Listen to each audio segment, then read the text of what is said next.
ولی تماشاوانی جاش خو آلمانیا بو سیزدهمین ولات نافدا دا بگمان فرانسا، هولندا، بریتانیا ولاتین دن و ریخراین به باندورین جهانی هنر کو توان در حق کردین ازدی داد کردن و که جنوسایت هات کن یاسیم تایبتی پارلمان آلمانیا لسر اصل جهانی لسر اصل دوره ولاتی که به باندورو و بگمان خودی هزه و دچارچوب و بریاری دا هم قرابویا معنوی هم یا مادی جبو ازدیانت دایم. ام بزن بینگلا پروسس چاوا نیگشته وی حدی و چی بیت کردن کو پروسس بلا زوبستر برای و بچه دیف توان لسر اصل نف دولتی بگشتی به جنوساید بیت ناسیش خو حکومت عراق هر کم ترخبه لدور که چه فشار به بیت کردن گلو برایس کرمانچ عثمان ما مستعد زنگه پس پوری جنوساید دستود گیمه منه کار کرمانچ تو بخیر بای زور سپاس ایدی بریارا پارلمان آلمانیا تو زانی آلمانیا ولاتی که هری به باندوری که اروپا لسر اصل جهانی جی و به پرانیا دنگان به جنوساید ناساندنا توان داعش در حق کردین زدی و پیشنهاد تو چه نرخینی بله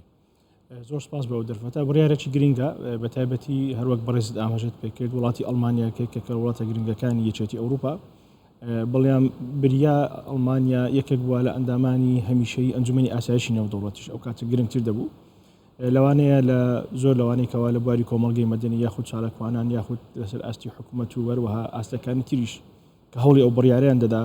و حەز بکەن کە ئیتر بڕیارەکە دەرچوو گەشتی ئامانجی خۆمان بەڵام بە ڕاستیدا دوای ئەوە کارەکان دەست پێ دەکات لە مەسەلەی لۆبیکردن بە شێوەیەکی زیاتر هەرچەندە جێگای دروست بۆ مەسەلەی بە جۆرناسایی ناساندن دادگایەکی ناوخۆیی بێت یاخود دادگایەکی تێکەڵاو یاخود دادگایەکی نێودەوڵەتی بەڵام ئەوەش بە هەند وەردەگیرێت لەبەر ئەوەی لەسەر ئاستی سیاسی پەرلەمانی ئەو وڵاتانەی کەوا بە جۆرناساندیان ناساندووە کاریگەریان دەبێت لە کۆتاییدا هەموو ئەو هەوڵ کۆشانەکە بکرێتەوە بۆەوەی بگەین بەوەی یەک مافی قوربانیان بگەڕێتەوە دووش وهروە ئەوانەی تاوانیان کردووە دەربازیان نەبێت لە سزا و سزا بدرێن ئەوەی کەوە گرنگە لە قانونی ئەڵمانیا لە ئەڵمانیای فیدراڵ لە هەموو ویلایەتەکان تاوانە نێودەوڵەتیەکان لە ناو سیستەمی سیاسی و یاسایی خۆیان وجودی هەیە واتە ئەگەر کەسێک بێوێت کەسێک تاوانبار بێت بە جینۆساید لەسەر تاوانی جینۆساید دادگایی بکرێت ئەوە لە دادگا ناوخۆیەکانی ئەڵمانیا دەکرێت ئەو بڕیارە دەربچێت بۆیە بینیمان پێشتریش چەندین کەس بە تاوانی جەنگ یاخود تاوانی دژ بە مافەکانی مرۆڤ یاخود تاوانی جینۆساید لە دادگاکانی ئەڵمانیا دادگای کرا بە پێچەوانەی عێراق کە تاوانی نێودەوڵەتیەکان ئەو تاوانەی کەوا پێش ئێستا ئاماژەم پێکرد لە سیستەمی با بڵێن یاسای سزادانی عێراقی بوونیانە بۆیە بڕیارەکە گرنگە و دەرگا دەکاتەوە بۆ کاری زیاتر وەروە هەوڵ زیاتر ولی اگر آلمانیا لشهر لینینگراد لشهر جهانی دوام سرکفت بعد به اندامه همیشه اجبات اول کاریه لی تدید روش جوابو ایدی بسر ولاتی که به باندور ششم ولات اجبات اول کاریه کو باندوریه ویه ولی کاکی کرمانش خو روشا کردین ازدی روشا کتب بیه به حتی نهاجی به 100,000 300,000 در بدرن و روشا ویری روشا کی گله کتب بیه پابندین حکومت عراق سبارتی بیه که چنه گلی بله حتا ئێستا دوای ئەوەی کەوا بابلێن تیرۆستانی داعش هێرشیان کردە سەر عێراق و هەرێمی کوردستان لەو کاتەوە لیژنەیەکی باڵا دروست کرا لە ئاستی حکوومەتی هەرێمی کوردستان بۆ کارکردن لەسەر ئەو بابەتە مەسەلەی بە دیکومنتکردن بەڵگەکردن وەروەها چۆنێتی گەشتن بە بەرزترین ئاستی نێودەوڵەتی بۆی ئەو تاوانانە بە جینۆساید بناسێنرێ بەڵام لە ڕاستیدا تاوەکو حکوومەتی عێراق هەتاکو ئێستا خەمساردا حکوومەتی عێراق وا تێدەگاتکەوە هیچ کێشەیەکی یاسایی نییە بۆ دادگایکردنی تاوانباران ئەویش بە بەکارهێنانی یاسای دژە تیرۆر بەڵام لە ڕاستیدا داواکاری قوربانیەکان لەوە زیاترە ئەو تاوانانەی کەوا داعش کردێتی تیرۆرە و لە تیرۆریش زیاتر و گەورەترە کە بریتە لە تاوانی نێودەوڵەتی کە بریتە لە تاوانی جێنۆساید من لە نزیکەوە ئاگادارم کە چەندین فەرمانی ڕسمی لە هەرێمی کوردستان ئاراستەی حکوومەتی عێراق کراوە کەوا هەوڵ بدرێت کار بکرێت لەسەر ئەو بابەتە بەڵام بەداخەوە تاوەکو ئێستا کارەکان لەسەر خۆ دەڕۆن و دوجار لە ساڵی 2018 ئەو کاتە وەزیری دەرەوەی عێراق لە یەک لە کوبنەوەکانی ساڵانەی ئاسایی کۆمەڵی گشتی نەتوێگرتوەکان داوایەکی بە کۆمەلگای نێودەوڵەتی پێشکەش کرد کە هاریکاری عێراق بکەن لەو بابەتە بەڵام بە مەرجێک سەروەری عێراق بپارێزرێت کەواتە لێرە ڕێی لەوەی گرت ئەگەر هاتوو هەر هەوڵک بدرێت لەسەر ئاستی نێودەوڵەتی بۆ نمونە دادگایەکی تایبەتمەند دروست بکرێ هاوشێوەی دادگای یوگۆسلاڤیای میلۆزۆڤیچ و ڕواندا و دادگایەکانی تر لەسەر ئەو بنەمایەش لێژنەیەکی نێودەوڵەتی دروست بوو وەکو تیمێک بۆ لێکۆڵینەوە لەسەر ئەو تاوانانە کە بە یونیتاد ناسراوە تاوەکو ئێستا لە عێراق و هەرێمی کوردستان کار دەکەن ئەو لێژنەی بۆ 1 ساڵ دامەزرا بەڵام ئەوە چەندین جارە بۆ ساڵی تر درێژ دەکرێتەوە کەواتە لێرەدا ئێمە دەبێت چاوەڕێ ئەوە بکەین کەوا یونیتات لە کۆتایی کارەکەیان راپۆرتێک بەرزکەنەوە بۆ ئەنجومەنی ئاسایشی نەتوێگرتوەکان و زۆر گرنگە لەوێ لۆبی بکرێت و ئەوان لە راپۆرتی خۆیان ئاماژەوە بکەن کەوە ئەو تاوانانە دەبی بە جینۆساید بناسێنرێ ئەو کاتە دەبێتە دەرفەت ئەگەر هات و ئەنجومەنی ئاسایش نێودەوڵەتی بە کۆی دەنگ بەبێ ئەوەی هیچ وڵاتێک ڤیتۆ بەکاربێنێ یان دادگایەکی نێودەوڵەتی تایبەتمەند بۆ تاوانەکانی داعش دابنێت یان ئەوەتە ئەو کەیسە یاخود ئەو دۆسیەیە ڕەوانە بکات بۆ دادگای لێکۆڵینەوەی نێودەوڵەتی دادگای تاوانکاری نێودەوڵەتی کە بە ICC ناسراوە لە شاری دەنهاق لە لاهای لەوێ کاری لەسەر بکرێت ئەوە هەتاکو ئێستا کارەکانە لەسەر ئاستی عراق ئەو بە شێوەیەکی گشتی لە بواری دادگای بەڵام لە بواری دووبارە ئاودانکردنەوە و هاریکاری ئاوارەکان و دووبارە گەڕاوەندنامەیان بۆ کۆمەلگا و وەروەها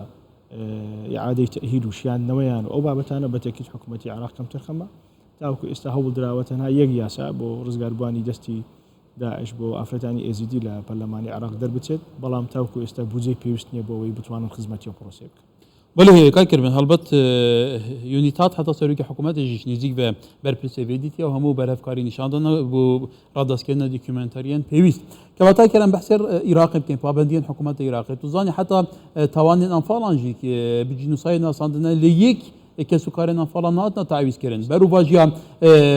عربان لە ناوەڕا سوژێریە عێراقی و تعویزکردنا کوێتێ و حتا دیمایەتێ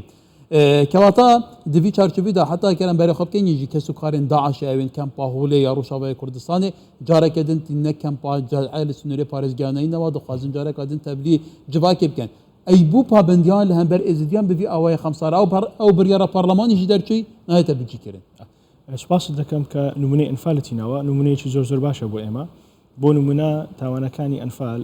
جینۆسایدی بارزان یاخود هەڵەبجا یاخود گەرمیان هەر هەمووی لە دادگای باڵای تاوانەکانی عراق بە جینۆساید ناساندرا لە هەمان کات حکوومەتی عراقیش بە ڕاگەیاندنێک بە جینۆسایدی ناساند لە هەمان کات لە پەرلەمانی عراقیش بەڵام تاوەکو ئێستا هەروەک جەنابەت ئاماژەت پێ کرد هیچ کەس و قەربوو نەکرێتەوە هیچ خانوەک دووبارە ئاودان نەکراوە و چەندین شوێن کە تێک چوو بوو تاوەکو ئێستا خەڵک قەربووی وەرنەگرتوتەوە بەڵام ئەگەر تێبینی ئەوە بکەین تاکو ساڵی پارێژی عراق پارەی قەربووی وڵاتی کوێتی دەداوە بۆچی لەبەر ئەوەی ئەو لەسەر ئاستی نێودەوڵەتی عراقی پابند کرد واتە بڕیارێکی ئەنجومەنی ئاسایشی نێودەوڵەتی عراقی ناچار کرد کەوە قەربووی کوێت بداتەوە بەڵام لەبەر ئەوەی ئەو بڕیارەی کەوە بە جینۆساید ناساندنی ئەلفانی کردەوە لەسەر ئاستی ناوخۆی بۆی عراق پابندی نەدەکرد بۆیە ئێمە وەکو تەجروبە دەبی هەمیشە کار لەسەر ئەو بکەین لەسەر ئاستی نێودەوڵەتی ئەو تاوانانە بناسێنرێت بۆی عراق ناچار بکرێت لەسەرەوە بۆ خوارەوە کەوا یەک ڕێگری بکات تاوانی جینۆساید لە داهات و ڕوونەدا لەبەرەوەی عراق بەداخەوە لە ماوەی 100 ساڵی کە دامەزراوە